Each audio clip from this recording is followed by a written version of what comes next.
안녕하세요. 강흥천입니다. 유목민 하면 무슨 생각이 드십니까?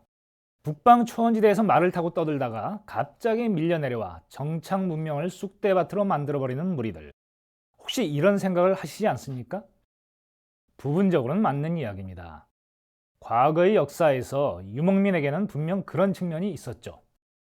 우리 조상도 거란, 여진, 몽골 등 숱한 유목민의 침략을 받았습니다. 하지만 유목민을 무조건 침략만 일삼던 사람들로 보기에는 생각할 여지가 있습니다. 유목민에게는 유목민의 삶이 있었고 그들이 역사의 발전에 기여한 측면도 있기 때문이죠. 과연 어떤 측면에서 그런 기여를 했을까요?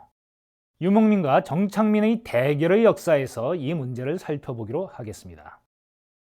유목민은 어떻게 생겨난 걸까요? 사실 인류는 본래 모두가 떠돌이였습니다.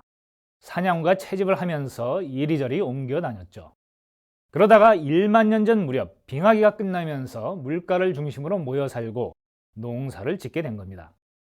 이렇게 정착한 인류는 문명을 일으켜 세우게 되지요. 이집트, 메소포타미아, 인도, 중국에 나타난 4대 문명이 대표적이죠. 그런데 정착해서 농사를 짓고 싶어도 그럴 수 없는 사람들이 있었습니다. 유라시아 대륙 중앙부와 북쪽의 사막이나 초원지대에 사는 사람들이 그랬습니다. 거기서는 농사를 지을 수 없었기 때문에 그들은 가축을 기르며 떠돌아다녔죠. 떠돌아다니면서 가축을 기른다고 해서 유목이라고 하는 겁니다. 그리하여 유라시아 대륙의 인류는 북방 초원지대의 유목민과 남방 농경지대의 정착민으로 나뉘게 됩니다. 정착민은 필요한 것을 스스로 생산했지만 유목민은 그렇지 못해서 정착민과 교역을 해야 했습니다. 문제는 그러한 교역이 원활하게 이루어지지 않을 때지요. 그러면 유목민은 살기 위해서라도 정착민들을 약탈하러 나선 것입니다. 유라시아 대륙의 북방에는 무수히 많은 유목민이 있었습니다.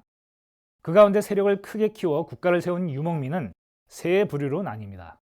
먼저 한나라와 대결하며 우리 고조선하고도 한때 관계를 맺었던 흉노, 당나라와 대결하며 우리 고구려와 관계를 맺었던 돌궐이 떠오릅니다. 그들은 터키 계통으로 분류되는데 왜 그런지는 다음 기회에 말씀드리겠습니다. 또 고려에 쳐들어왔던 거란과 몽골은 흔히 몽골 계통으로 분류됩니다.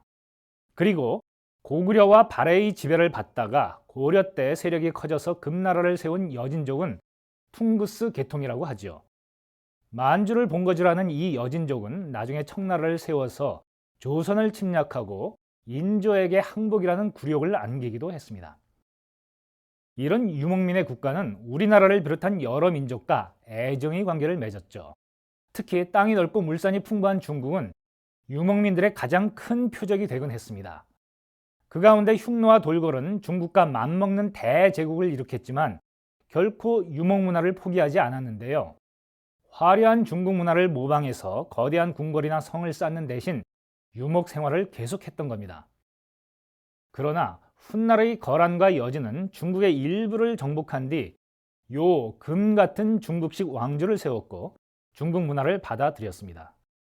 특히 거란은 그들 말로 키타이라고 하는데 오늘날 러시아에서 중국을 가리키는 말이 키타이입니다.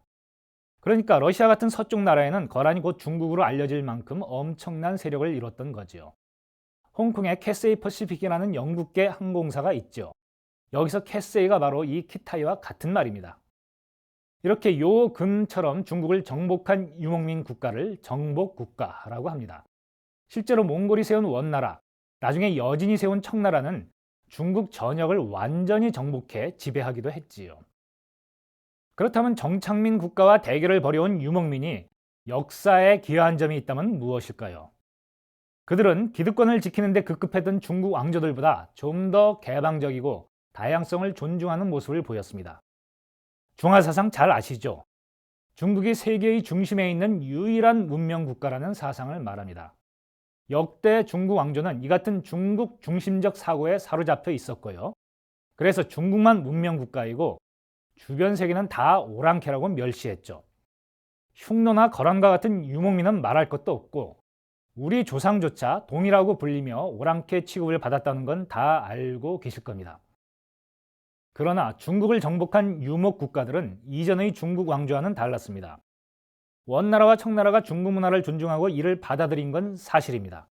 하지만 그들이 본래 갖고 있던 유목민의 문화와 세계관도 버리지 않았습니다. 그리하여 그들은 중국을 넘어 정착 문명과 유목 세계를 아우르는 대담한 스케일을 보여주었습니다. 그러한 스케일 아래 중국 중심의 유교 세계뿐 아니라 티베트, 미얀마 등의 불교 세계, 그리고 드넓은 북방의 유목 세계를 하나로 묶었습니다. 이 점은 유목민인 선비족의 피를 물려받은 당나라의 태종도 마찬가지였습니다. 그는 이 민족을 차별하는 중화 사상을 비판하고 모든 민족을 포용하는 태도를 가졌는데요. 그래서 중국의 역대 왕조 가운데 가장 개방적인 세계 제국을 이룩할 수 있었던 겁니다. 14세기 이슬람의 역사학자 이븐 할두는 이렇게 말했습니다. 정착민의 국가는 화려한 문명을 꽃피우다가 점점 타락하고 쇠약해져 간다. 그러면 원시적 생명력과 연대의식으로 무장한 유목민이 일어나 정착민 국가를 정복하고 타락한 문명을 정화한다. 그렇게 문명화된 새 왕조가 다시 문명의 취해 타락하면 또 다른 유목민이 일어나 그 타락한 문명에 새 활력을 불어넣는다. 그의 말대로 문명 세계에서는 사라진 원시적 생명력과 연대의식이야말로 유목민의 최대 장점이었습니다. 그 힘이 때때로 타락한 문명 세계를 정화할 수 있었던 거지요. 오늘날 그러한 유목국가는 사실상 전 세계에 없습니다. 하지만 유목민들이 역사 속에서 했던 역할은 충분히 되새길 가치가 있지요. 그들은 문명에 취해 자기만 최고로 알고 주변 민족을 업신여기던 대국들을 응징하고 다양한 개방적인 세계관을 보여주었으니까요. 감사합니다.